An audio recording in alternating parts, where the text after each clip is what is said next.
Welcome to this video, my name is Max, and in the last video of this series we actually got started with our Vuetify project, we installed it, and now we have it here. I opened it in WebStorm, and if we have a look at the running project, this is how it looks like. Now that's the default setup, and as you can see it already ships with a lot of components, and I don't want to use these. Instead I'll go to my app.vue file, and here I will simply start by deleting everything which is in there. Now I will re-add some of these things. I'll also delete everything in my data here. But I want to start with a clean project and then add the things step by step so that you really, see what we use and why we use it. So this is the cleaned up project. If we now save this certainly is a little bit leaner. Now let's start adding elements. And you see I left the VApp element here. Now generally, all these Vuetify components I'm going to use start with V-. And a good place to learn more about Vuetify obviously is their official page, beautifyjs.com.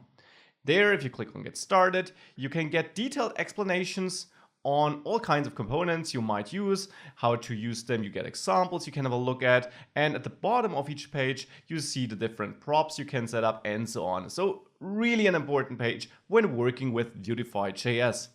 Also another important note, over the course of this series, or by the point of time you're watching this video, the version of Vuetify.js might have changed and some things might not work the same.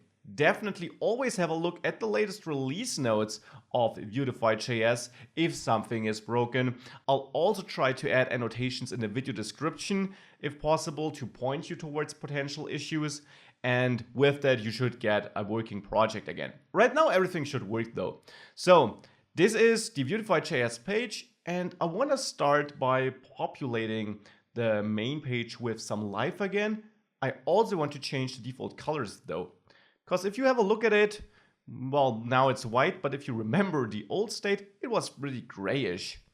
And thankfully, we can set our own theme in a Vue.js project. For that theme, we can choose from many colors, which you can find on the official page under Style Colors.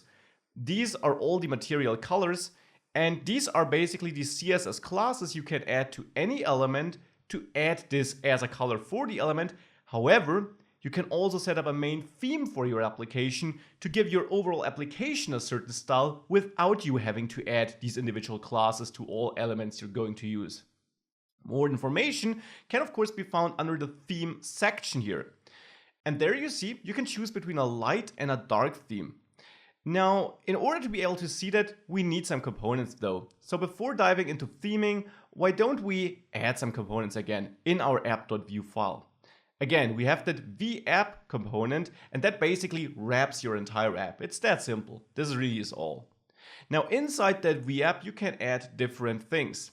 For example, a main element, and this is not a Vuetify.js component, this is a normal HTML element. In this main element, we'll place our main content, so the content we're going to display in our application. So you might wonder, well, what's outside of the main element then? Well, also content of our application, but basically our navigation. So the static content, which is the same for every page, which isn't dynamic. The dynamic content goes into main, and we'll add a navigation above main. Now, I want to have a responsive navigation with a hamburger menu for smaller devices and a toolbar with icons and buttons for bigger devices. So why don't we start adding that? And we actually got a V-toolbar component in Vuetify.js which we can use. So let's add that toolbar and let's see if we already can see something after adding this. Well, we can see it right here, right? It's gray, so you might have overseen it, but this was actually added, this bar here at the top. Now, you can already see that we can switch the theme on the VApp element. By default, it's the light theme.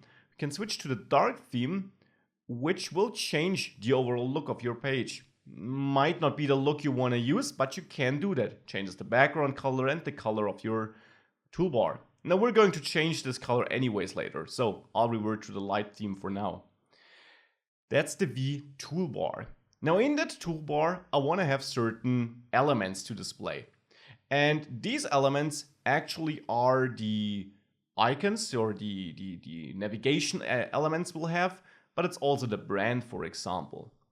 Now in a vToolbar component, we can add a vToolbar title component. Now you might be wondering, how do I know all these components and how do I know how to use them in which way? Well, if you go back to the Vuetify.js page, there under components, if you scroll down to the toolbar here, you'll find some examples which you can simply check out. And there you will already see the structure I'm using here, like using a vToolbar title inside a vToolbar, this part here. At the bottom of this page, as I mentioned earlier, you'll also see a full explanation of all the properties you can set, but here you also see the different elements under functional. Here, vToolbar title and so on. So this is where I got this from, but the best way to learn it really are the various examples you can have a look at to see the code of, well, what you're seeing on screen here. Back to our element. We added the vToolbar title component, and with that we can of course set our title. And I'll name our app dev meetup. Now if I save this and we go back to the application, now we see a nicely aligned and styled title on that toolbar, which already is pretty great. Now, remember that I also wanted to add some links later, or for now simply some dummy buttons which won't do anything, but which will represent our navigation later on. That's very easy to do too. We can simply add vButtons. And again, that is, as for all components, something you can find out on the official documentation. We want to add buttons to the navigation, to the toolbar. And actually, you don't even have to go to the buttons component to know that. You can simply have a look at this example again, and here you see the vButtons. You also see the vToolbar items component here, which we use to wrap these buttons. And of course, we can add this too. So here in the toolbar, I'll actually remove the button for now and add vToolbar items to wrap all the items which basically are not the title or some other element, to which I'll come back. So here I'll now add my button, and again we can take the structure from here, the button, and basically then add a text, like for example view meetups. And here if we save this, we don't have to add the flat attribute as a side note, that just changes how the button is displayed. Come back to this too. If we save this, we see the button here, sitting right next to that title, and also this button style might not be the one we want. That takes us back to the different button styles, which we can now learn on the detailed documentation page about buttons. There, if you click on it, you see the different kinds of buttons, like flat buttons, which don't have a border basically, raised buttons, which have a border and a tiny shadow, and then some other buttons you may use. Now, the flat button actually makes sense on the navigation, so why don't we add flat here? And to get some space in between our title and the toolbar items, there actually is a vSpacer helper component which allows us to distribute this. Because behind the scenes, vToolbar uses Flexbox, the CSS concept Flexbox. And in Flexbox, by default here, all the items are aligned to the start. However, if you add a spacer in between, it will add some, well, space between the title and the other elements. So if we save it with this setup here, you'll see that in our application, now it's pushed all the way to the right and that it now has this flat look, which looks better in my opinion. We can even enhance this a bit more though. We could go to that button here and we could add an icon to it. To do this, I simply add inside of that button, besides the text, I add the V icon component. Now again, that is provided by Vuetify, as all the elements starting with V dash. If we have a look at the Vuetify documentation, we actually see icon buttons here too. Here, for example.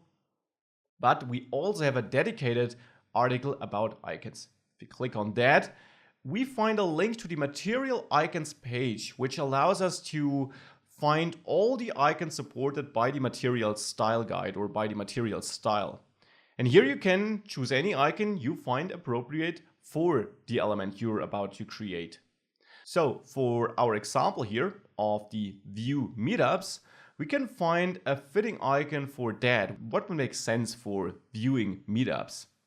Obviously, there are a lot of icons which might make sense, but I think the supervisor account here would also make sense.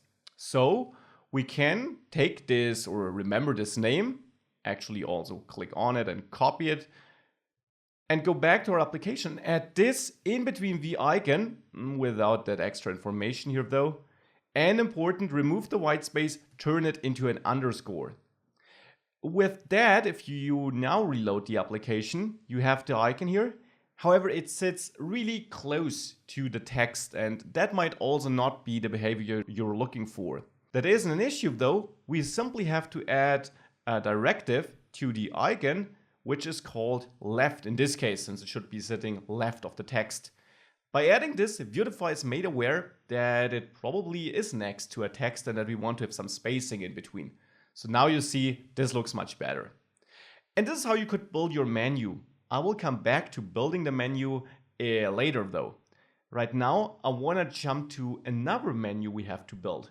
The responsive one, the hamburger menu we need for mobile devices, because right now we only have the toolbar and it won't auto collapse. If I open my developer tools and shrink the page, you see it's not collapsing. So this alone doesn't give us a responsive design.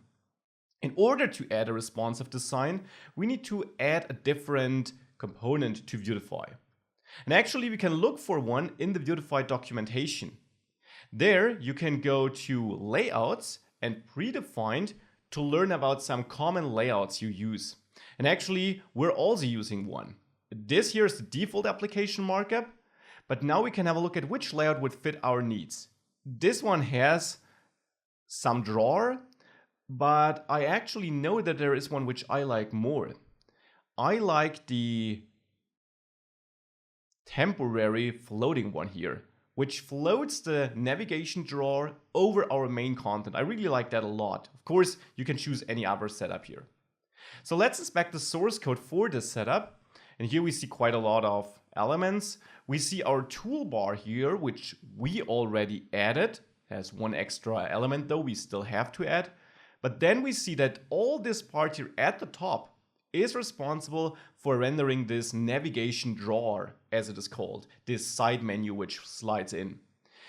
That simply is its own component, the V navigation drawer component. Again, under components you would find a dedicated article. And inside this drawer, we're nesting another component made available by Vuetify, the VList component, also to be found in that component's documentation. Now here you see how such a list could be structured and how it could look like. I'll simply create a almost comparable list, a bit easier though. To find the style I'm looking for, I'll go to components and there to lists. And now here, I don't want to have an avatar or something like that. I want to have an icon in my list though. So I basically want to, well, build this style here, where I have a list with an action which holds an icon, and then the content which is a text, and I don't need the avatar. So with that we gathered all the information we need. Now let's build this step by step. For that I'll go back to my application, and now outside of the toolbar, that's important, add your navigation drawer, which was the navigation drawer, just like that. Now the navigation drawer alone doesn't do much. It also needs to be connected to something which opens it basically. We can use vModel for this. We can use this because Vuetify set this component up to be bindable via vModel. And here we have to connect it to a property which holds a boolean. If that boolean is true, the menu will be opened. If it's false, it will be not shown, it's closed. Here I'll name this sideNav, and of course I have to add this. So here I'll add it in my data object, and I'll set it to false initially, so that it's closed. Now, of course, we need a way to open this now. And for this, I now will add another element to my toolbar. Here, next to the title, I'll add a V toolbar side icon. And that's the element you could also find on this predefined layouts page I showed you a second ago. This adds a hamburger icon. That is what it does. And this is dedicated for opening the drawer, basically. We still have to connect it though. So what we do here on that side icon is we add a click listener. We add a click listener where we want to set side nav to what is currently not. So if side nav is true, we will set it to false, and the other way around, to close or open the drawer. If we do that and we save this, let's have a look at our application. We see the hamburger menu there, and actually, of course, we should add it in front of the title here to have it on the left, like this. If I click this, you see nothing happens though. We also don't get an error. So what's going wrong here? Actually, this is related to a change Vue.js introduced in Vue 2.1, I guess, that clicks on components by default don't propagate up. They don't give you this native click event. You can still easily get it though by adding a modifier, which is .native. With that, you're telling Vue, if I'm clicking on that component, give me the native DOM click event. Now with that, we should be able to listen to that. So let's click this. And something changed. We get the backdrop at least. So somehow half of the drawer is loaded, but the drawer itself is missing. That is related to another thing we did with this click. The click on the backdrop actually also dismisses the drawer. And it turns out that if we open the drawer with a click listener, we automatically dismiss it because our click now propagates up and is also consumed by that drawer component, which then again dismisses the drawer. So we have to add another modifier, the stop modifier, to stop the propagation. Now with that, we should make sure that we only handle the click on the level of this button and we get the drawer. Of course, it's empty though because we haven't added anything. In there, you theoretically can now add what you want, but a typical thing is a list, which displays really nicely inside the drawer. So inside the navigation drawer, we can create a list with v-list. Now with that, we basically add or set up a list. Now we can start adding items. We do that by adding vlist tiles. Each tile is basically a row in the list, you could say. And this tile now can hold a vlist tile action. Action is like the icon in our case. So here I'll add a v icon. And now again, I will pick this supervisor account icon here because it worked out really well. And of course I need to replicate my toolbar menu in the list now because I need to have the same menu in both the responsive and the unresponsive approach, at least in this application. So we have the supervisor account, and next to the vlist tile action, I'll now add the vlist tile content. And if that is super confusing with all these components, you'll get into that really quickly. It's just a matter of practicing and using Vuetify a bit, and you always have the official documentation to have a look at if you're stuck or if you're not sure which element you should use. So vlist tile content now will hold the actual text like Vue meetups. And now if I save this and we go back to the application, you already see it here due to hot reloading. You can also reload. Now we see our list item here. So now we have a responsive menu and we have the normal toolbar. We can now also add CSS classes to make sure that we only display what we want to display. So only display the toolbar menu if we are on a big screen and display the drawer and the hamburger icon on smaller screens. That is super simple to do. We can simply go to that hamburger menu here and add a CSS class to it. And I'll wrap this over multiple lines to make it easier to read. This class needs to control whether this icon is shown or not. And if we have a look at the official Vuetify documentation, you can find that under layout, you actually have this display part. Here you find classes which allow you to control whether something is displayed on a certain screen resolution or not, which of course is key to creating responsive designs. For example, we want to hide that hamburger menu, let's say, on everything which is a small device. You can see the definitions for device sizes on the grid page here as a side note. Here small is greater than 600 pixels. So we can basically hide it on small devices or bigger with the hidden SM and up class here. And if you only want to hide it on medium sized and up, well, then you would choose this one. So I'll go with hidden SM and up, go back to the application and add this as a CSS class to my hamburger menu. Of course, the toolbar items, on the other hand, should be hidden on small devices. So here we can add a class which is hidden XS only, to only hide it on very small devices here. With that, if we now save this, you see we have no hamburger icon on this screen size.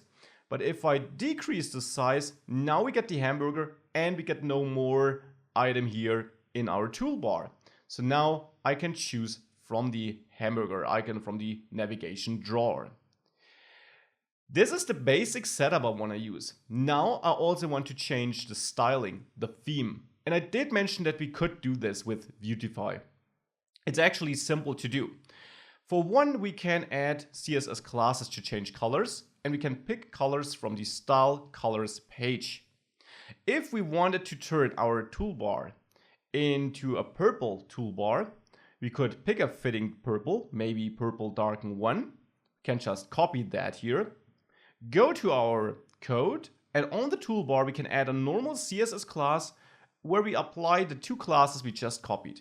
With that, if we go back, now it turns purple. You will also see, of course, that now all the text still is black, so that might not be the contrast you're looking for. We can simply fix this by assigning the dark directive to the toolbar. This will mark this as using a dark theme. And by doing that, it automatically turns the text into white text, as you can see. Now, to also convert the icon color here, we have to go to that icon here in our button. And there, we can now also add the dark theme to inform it that it's sitting on a dark background. And you see, this turns it into white too. So this is how you work with that. You give Vuetify the information, is it a dark or a light color? The one you're assigning here. And with that information, Vuetify will adjust the text and the displaying of icons and so on automatically, as we did here.